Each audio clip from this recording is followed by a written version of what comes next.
Matibay na paninindigan kontra korupsyon. Yan ang reaksyon ng liderato ng Kamara matapos ang pag-aresto sa dating kongresista na si Saldico. Umaasa naman ng ilang kongresista ng malalimang investigasyon para mapanagot ang mga sangkot sa mga anomalya sa flood control projects. Yan ang ulat ni Vel Custodio.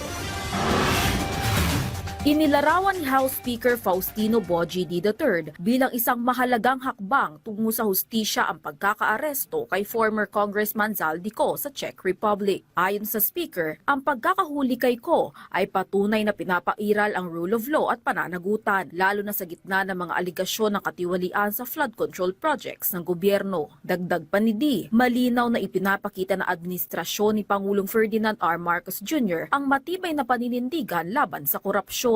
Binigyang diin din niya na patuloy ang pagtutok ng Kamara sa mga malalaking isyu sa bansa, kabilang ang epekto ng krisis sa Middle East sa ekonomiya.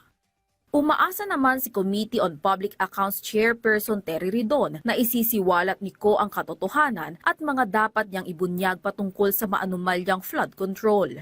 Inaasahan natin na pagbalik po ni former Congressman Zaldico na makakapagbigay po siya ng dagdag na impormasyon doon po sa lahat ng mga usapin na tungkol sa mga anomalyang flood control project sa iba't ibang bahagi ng bansa. Pangalawa, mabibigyan din ho siya ng pagkakataon na makapaglatag ng kanyang ebidensya doon po sa mga kasong kinakaharap niya po sa Sandigan Bayan. Kasama ho dyan yung kaso sa Mindoro at iba pa. Nananawagan ng Trade Union Congress of the Philippines o TUCP na maibalik na ang mga ninakaw na pondo sa bayan at managot ang mga nararapat na managot. Ayon sa TUCP, matapos kumpirmahin ni Pangulong Marcos Jr. ang pagkakahuli kay Ko, ay dapat maging simula ng mas malawak na pagsiyasat sa korupsyon at magpapanagot sa lahat ng sangkot. Binigyang diin naman ni mamamayang Liberal Party List Representative Laila De Lima na dapat pabilisin ang pamahalaan ng deportation sa dating kongresista na si Zaldico matapos ang kanyang pag-aresto. Ayon kay De Lima, mahalagang harapin ni Ko ang mga kasong isinampa laban sa kanya at isiwalat ang lahat ng impormasyon at ebidensyang may kinalaman sa mga umano'y maanumalyang flood control projects.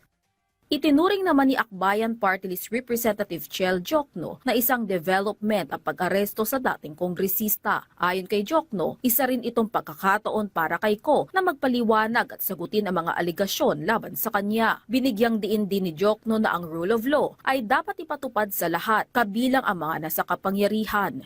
Vel Custodio para sa Pambansang TV sa Bagong Pilipinas.